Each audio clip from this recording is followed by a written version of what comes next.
forgot to switch the camera around.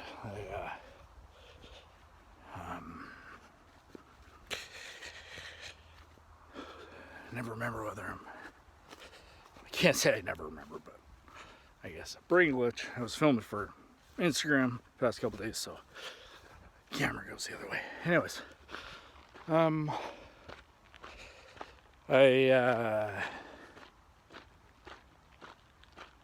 yeah, what are we doing? Out on the road.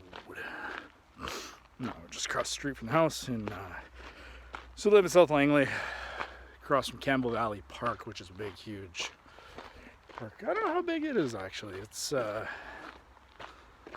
miles by 2 miles. I know this section is about 4 square miles.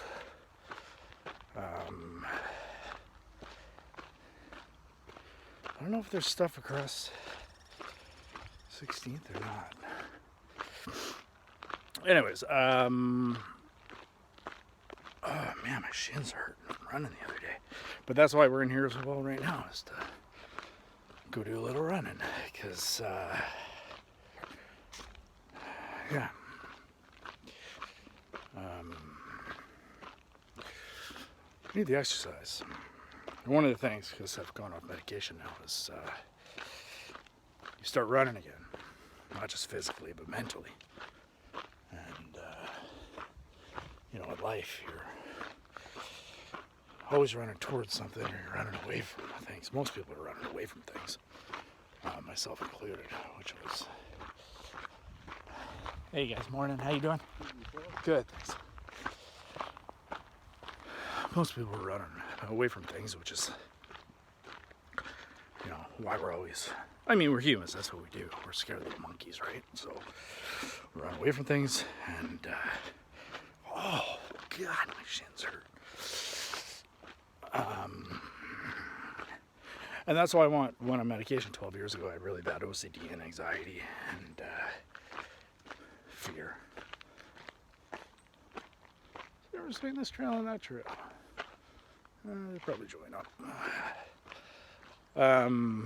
Anyway, so I started taking medication, and I had a girlfriend at the time. She was bipolar, and bipolar 2, not 1. And difference being bipolar 1, you go into psychosis. Bipolar 2, you just go manic.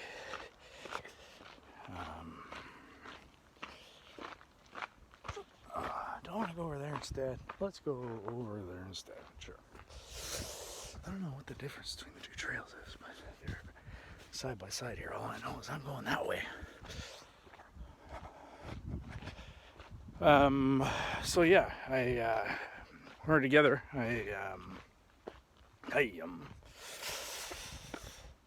I realized something. So I was doing a bunch of information on, you know, what it was to be bipolar, the medication she was on, what she should be on, and because she was on the wrong medication. She was on Paxil and sleeping 16 hours a day. I'd have to go wake her up at 7 o'clock in the evening to come work at the club.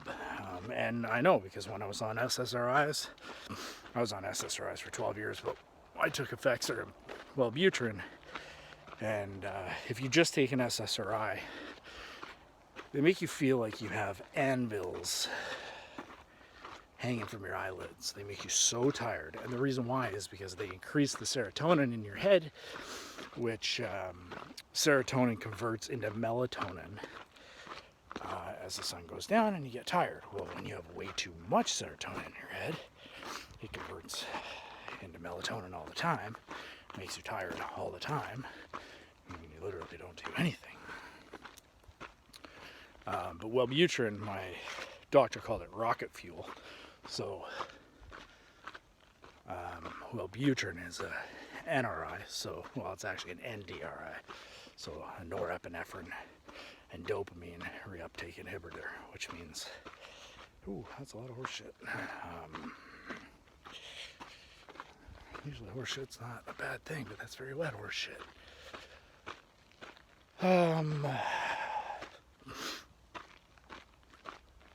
Yeah, norepinephrine is adrenaline, so it's like rocket fuel. Because there's more of it in your body. So that counteracts the effect of the SSRIs, which means you're not as tired. But when I was going through all this research and when I was discovering the ins and outs of mental health, I was going through all this shit. I'm like, what? Like, that's not normal? Holy fuck, I feel that every day. No wonder I was so fucked up.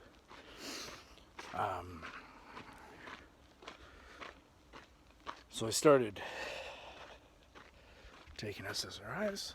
And, you know, I didn't just go to a doctor and be like, hey, give me some pills. I did a bunch of research and for a couple months, and I was like, this is what's going to unfuck my life. Let's go do it. And that's what I did. And, you know what maybe I should do? Maybe I should put these up on YouTube as well.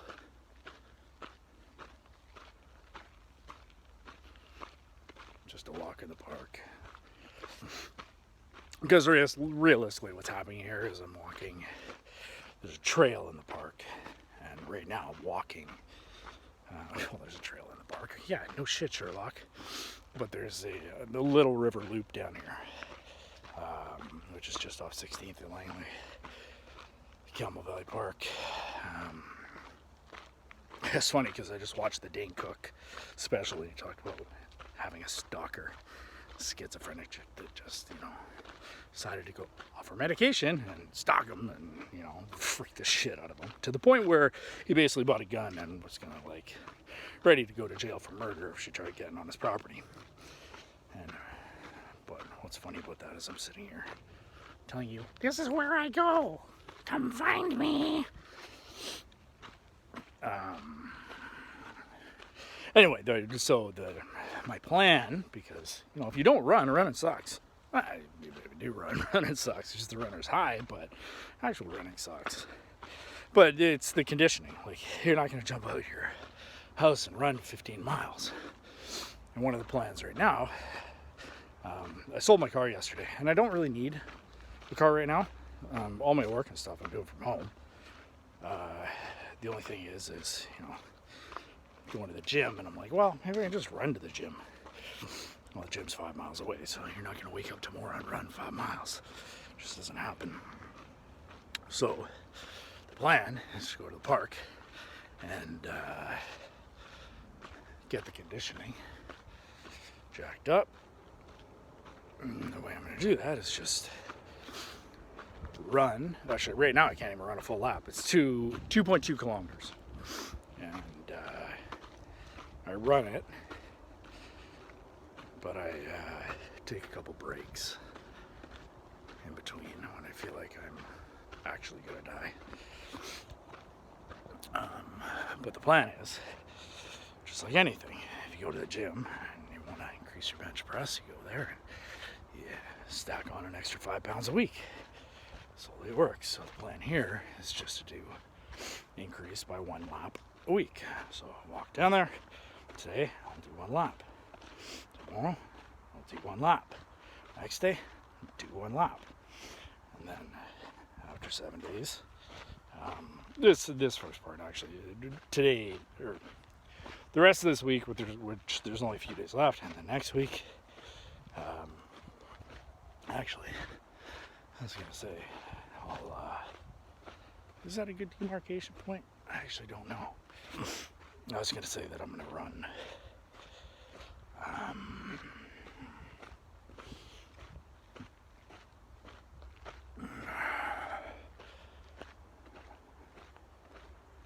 that I was going to cut it off on Mondays. It's down that trail. I know it's that way. What the hell is this way? Okay, let's go this way. Yeah, okay, that's where I'm going. I can hear the traffic, so I don't get close.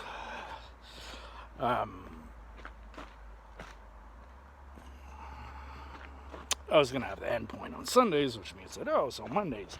Well, but today's Thursday, so that means that, you know, I'd have to either cut it on Sunday, which is a little too soon, or I'd have to cut it on a week from today. Actually, you know what I'm gonna give myself I'm not even up to a lap, so why would I go 2 fucking laps? That's stupid. Is it, or is that just an excuse? Who the fuck knows? What I'm gonna do is, actually maybe the rest of this week I'll just do a lap, and then I'll start next week doing a lap. I was gonna say, well, why not just demarcate or have the demarcation point on Thursdays? So next Thursday I'll move to 2 laps. So you're not even at 1 lap, motherfucker. You gotta make $1 before you make $1 million.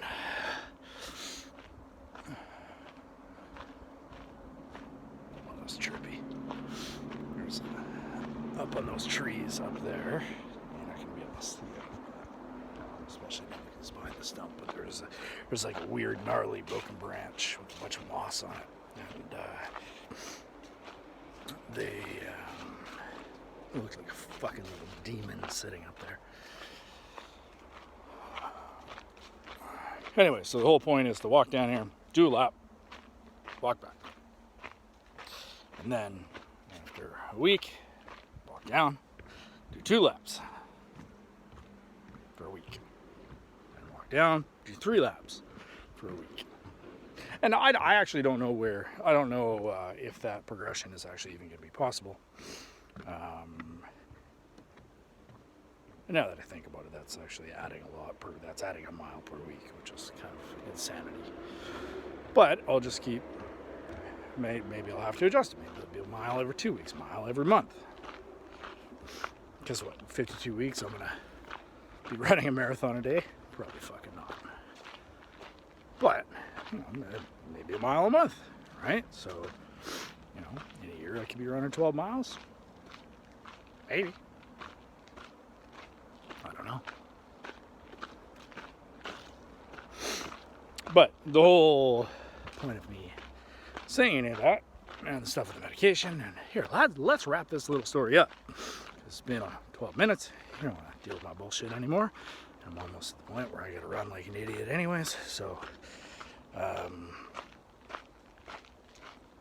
one of the things that running does is that, you get the runner's high, and it kickstarts a bunch of chemicals in your body, dopamine, serotonin, endorphins, things like that.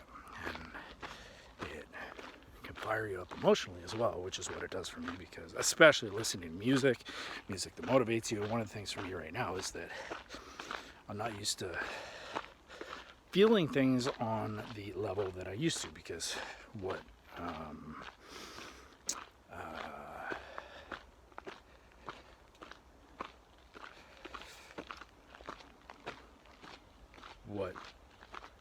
anxiety and antidepressants do is they throttle down your emotion.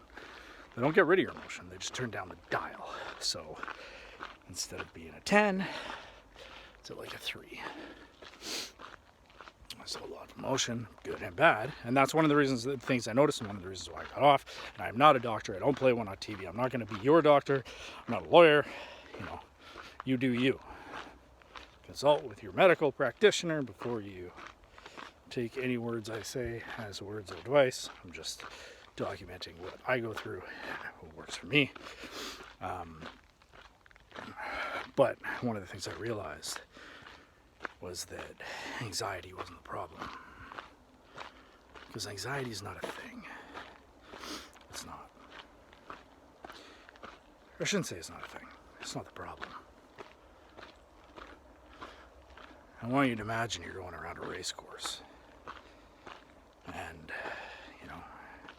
you're going around NASCAR. NASCAR, do they turn left or right? I think they turn left. So say you're always turning left.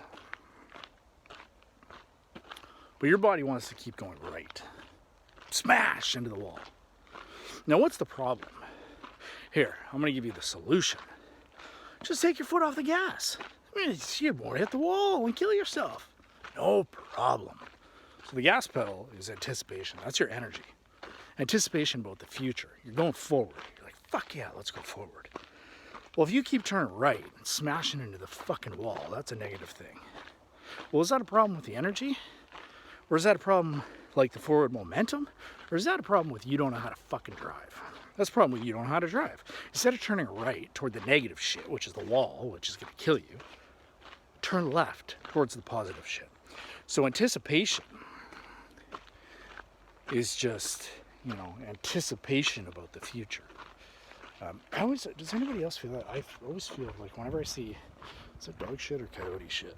I'm pretty sure that's dog shit.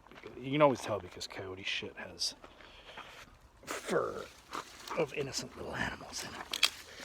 Whenever I see it, and it's on the trail, it's like, okay, I saw it, but what if the next person doesn't? That could fuck up their whole day. So, grab a stick, move it off the trail.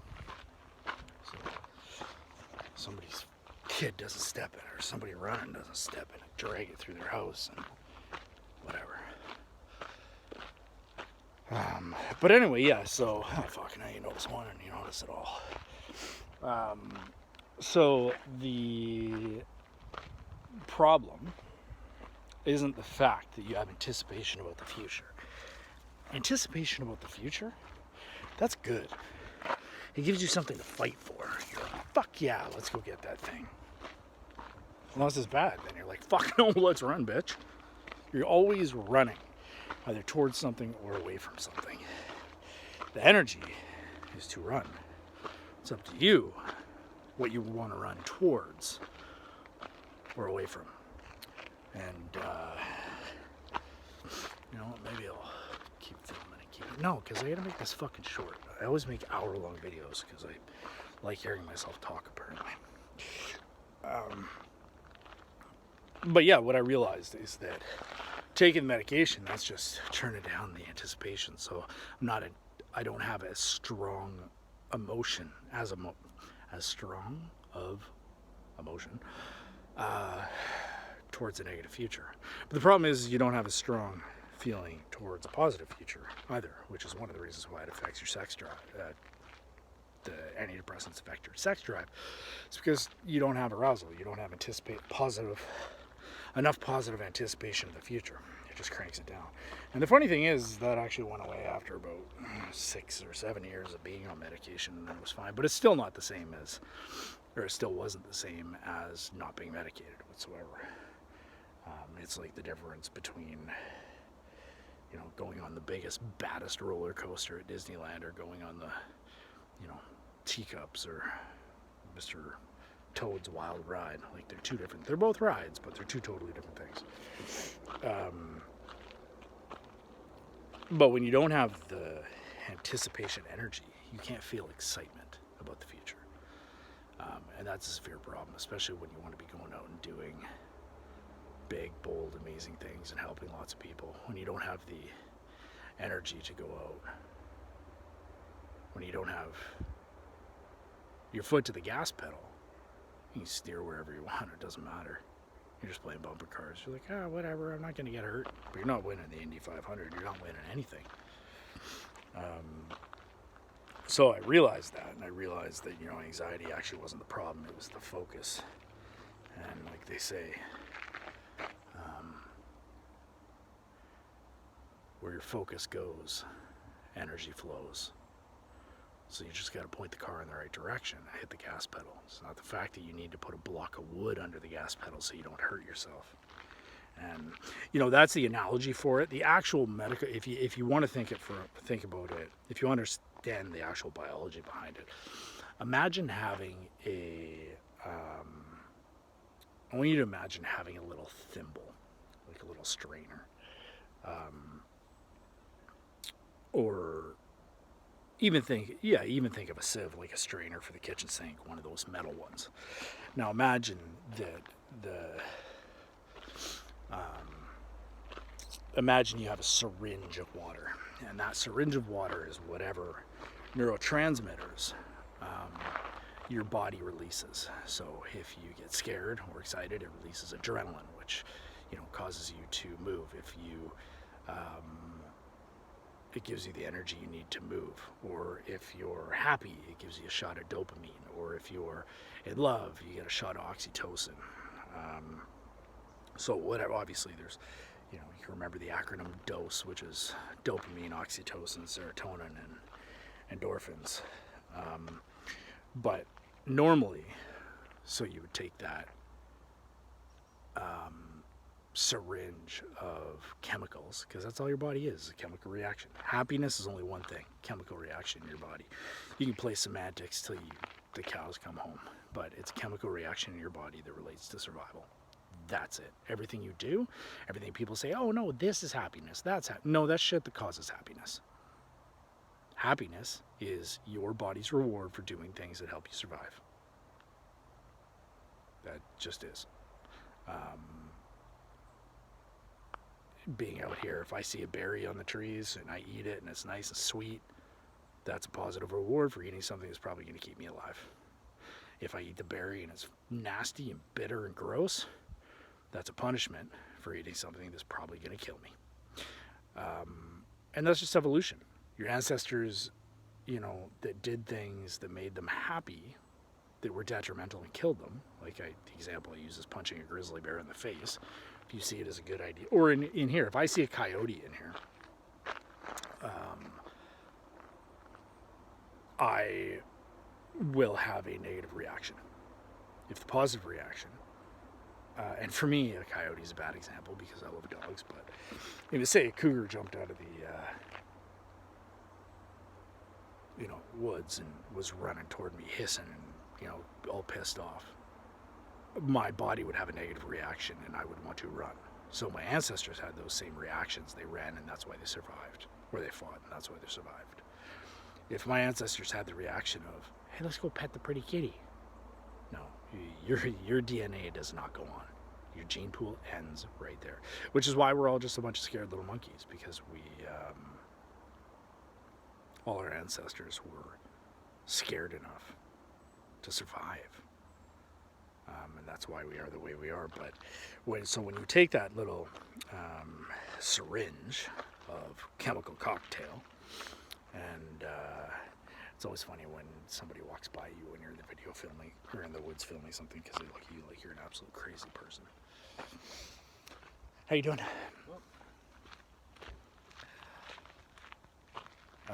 If you take that syringe of chemicals and something happens, so your body fires off some of those chemicals, so you hammer down on the syringe and it goes through the strainer. I want you to picture the strainer as like the filter that lets it drip through. Now if it's just a normal strainer, that's fine, but I want you to picture medication as a coffee filter that you drop into the strainer. Like, no, we gotta slow this shit down. So good or bad doesn't matter. They hammer you with these chemicals, and when you're on medication, it's like, whoa, we're just gonna let these through really slowly.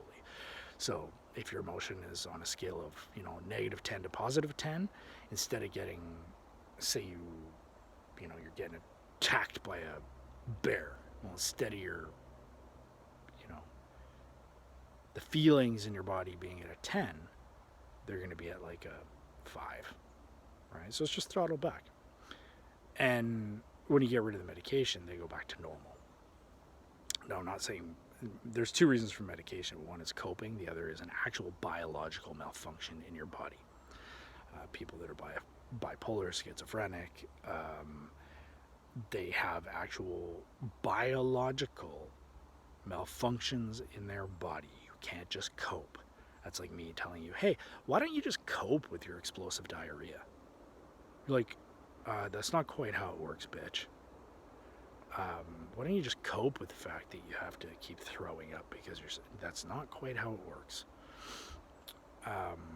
And actual mental health, that's not quite the way it works. But 99.9% of the people on medication and that are pushed medication by the pharmaceutical industry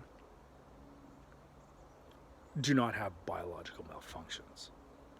They have biological mechanisms that instead of learning how to biological machines that instead of learning how to use them and drive them, they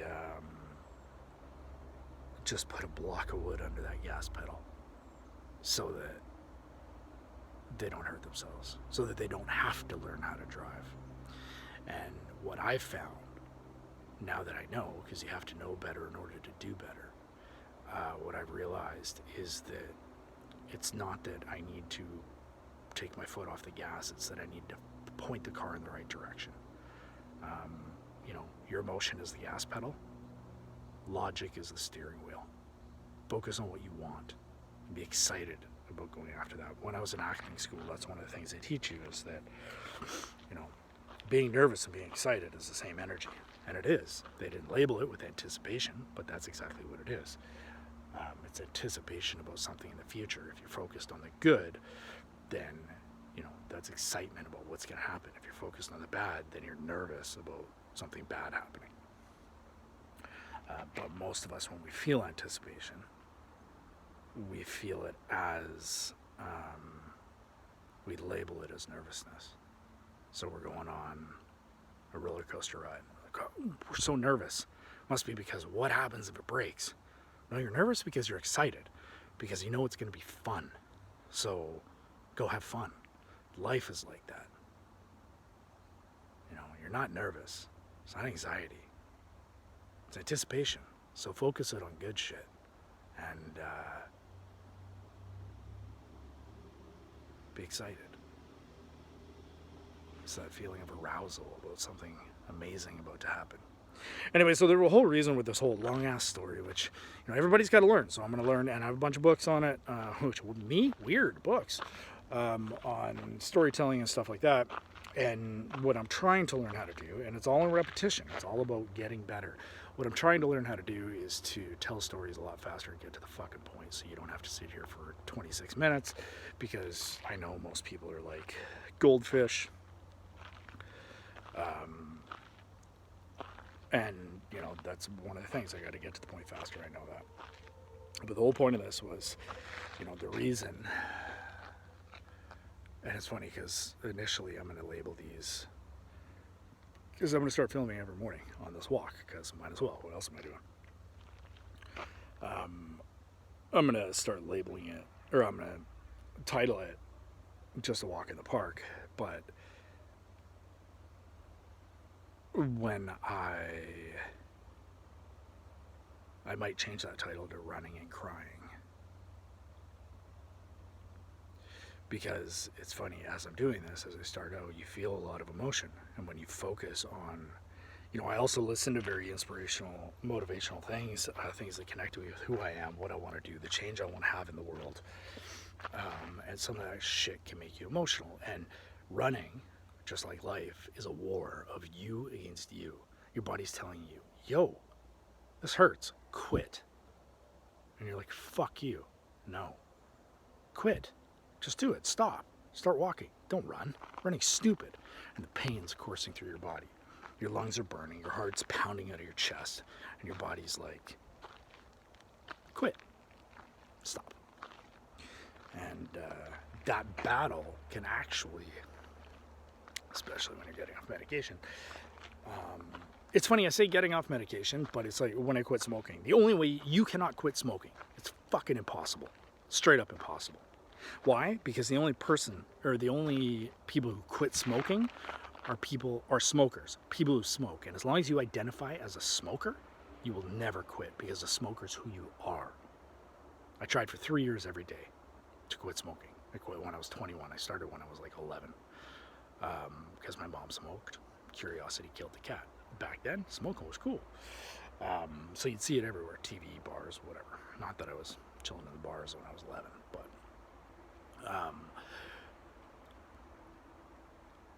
I tried for 3 years to quit. I remember I would buy a carton. I tried everything. Tried Zyban, tried the patch, tried cutting down, tried lighter cigarettes, tried fucking everything. I'd buy a pack of cigarettes. I remember I was going to acting school. I'd buy a pack of cigarettes. I'd go downtown. I'd be like, I'm like tweaking out because I'm going through a withdrawal. And I'm like, okay, I need a cigarette before I go into class. So I'd buy a pack of cigarettes. I'd have one, and I'd be like halfway through once that withdrawal's gone. I'd be like, fuck. And I'd give the pack of cigarettes to the nearest homeless guy. It's back when they were like $6 a pack, not $16 a pack, which is insanity. And then other times I'd be like, fuck, okay, well, I'm having a cigarette. I might as well buy a carton because it's cheaper. So I'd buy a carton of cigarettes. And I'd have one, and then I'd be driving down the road, I'd throw the whole carton out the window, so I'd be pissed off. 3 years every day I tried to quit. It was a war of me against me that I totally lost. And that's why I eventually, I just got pissed off of losing to myself. Because that's all it is. It's a war of me against me. Cigarettes have nothing to do with it. A cigarette, what, a rolled up piece of dead plant? It has no power over me. Only I have power over me. So eventually, I was like, I'm tired of losing against myself. I'm tired of being weak. And what I realized is that I couldn't quit smoking. I had to just not smoke. I don't do heroin. Why? Because I'm not a heroin addict. If I identified as a heroin addict, I would do heroin because it's who I am. So as soon as I identified as just, I don't smoke, instead of I'm quitting, it was simple. Cold turkey. Why would I smoke? Only idiots smoke. I had labeled myself, and that was my problem, was I considered myself not egotistically a smart person, but I tried as hard as I could to become smart. I wanted to be smart, but I was doing stupid things. Lungs are not designed to suck in burning smoke. Like, it's funny, I say, the only, in Canada at least now, they have all these, and they've had it forever, all these horror pictures on cigarette packages. Not horror pictures, because that would probably sell more product, but horror pictures of like people's faces all disfigured and mangled. But the problem is they make all these things. Yes, some of them are real, but they're absolute worst case. In my opinion, all they need is 2 pictures. One of a piece of salmon, a raw piece of salmon, and the other one of a smoked piece of salmon. Any questions? That's literally what you're doing to your lungs. And, so for me, I just went, oh, you know what? Do I want a cigarette? No, I don't smoke. Just like I don't want a fucking heroin needle. It's not what I do. Just like I don't want to, go down on a dude because I'm not gay. It's not what I do. Everything has a price, of course, right? Like, hey, how you doing? Like, if you offer me $1 billion, yeah, I could probably go help a lot of people with $1 billion. I'll take one for the team.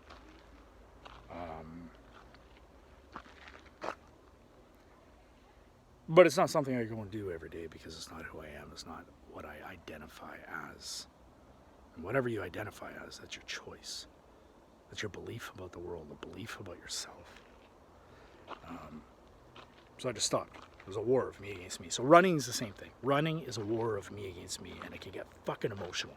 Just like quitting smoking got really fucking emotional because I was tired of losing against myself. And this, same thing. So what I call it when I'm running and I want to quit, I'm like, nope, just running and crying. That's it. And sometimes I literally will. I'll start fucking, part of it's probably because of the medication, but I will be running and my body will want me to quit. And I will be like, fuck you, motherfucker.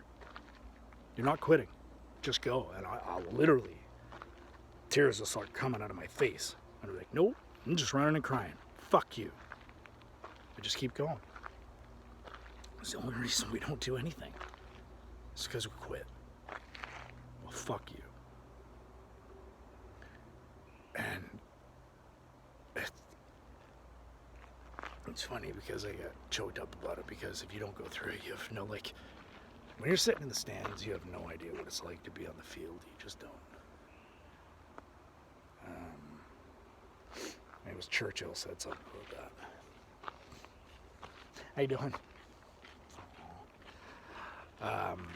Churchill said something along that extent. It's that, pay no heed to the... I need to memorize this because it's one of the most...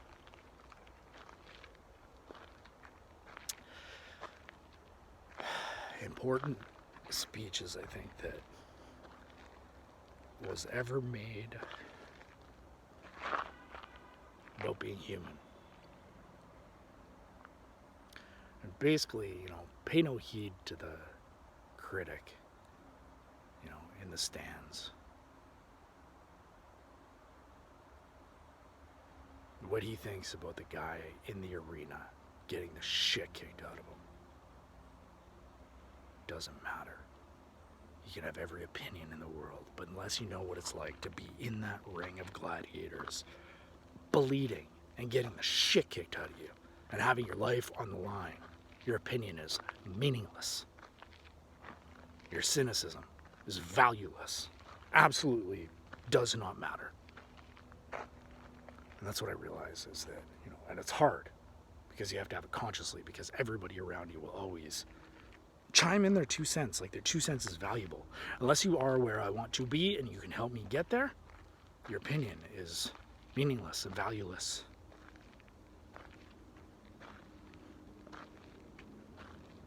And I want to treat your opinion like a fucking piñata.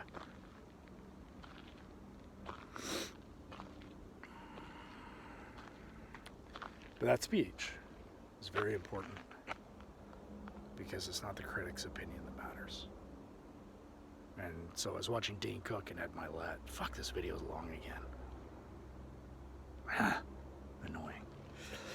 And the reason I say that is because when people go on YouTube, the first thing they do is they look at the length of the video and they're like, oh, fuck this, I'm not wasting. They would rather waste 5 minutes of their time or 30 seconds of their time 1,000 times, which means 500 minutes of their time, on valueless bullshit that does nothing for them, instead of watching one 30-minute video or hour-long video that's going to absolutely change their life. And I'm not saying this video is going to change your life. I'm just saying that it's very hard to break through that mentality and, give people actual tangible value that will help them. Like, if one person on here watching this knows one person out in the world that smokes and is like, hey, dude, like, or Sheila or whatever, don't quit smoking.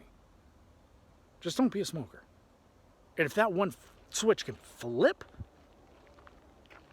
and save somebody's life, change somebody's, think about all the money, all the mental anguish that you save somebody by enabling them to quit smoking, or quit vaping, or whatever the fuck, because that's just as bad for you. It just is. And why? It's not about the actual, yes, the physicality is bad, it's about the mentality. It's about you being fucking weak.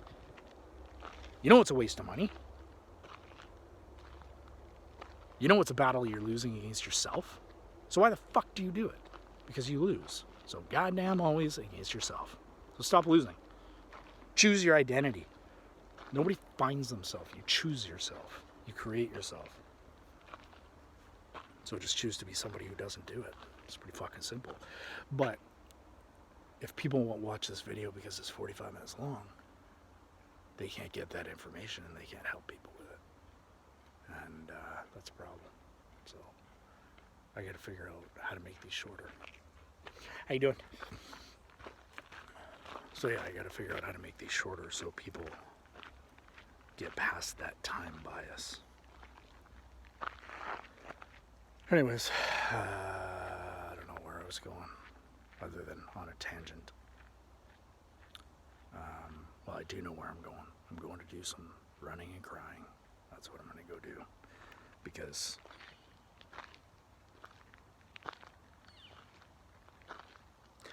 I don't want to lose against me. So, running and crying is where it's at. So every single morning, we're going to do a little running and crying. And every morning, we'll make a video or two. I don't even want to edit these. I'm just going to put them out there. People want to watch it, they can watch it. If they get bored and want to squirrel out, fuck them. I don't care. So, I'm going to go do some running, go do some crying, and then get to work and go take over the world. Okay. Oh, God, running sucks. Okay, bye.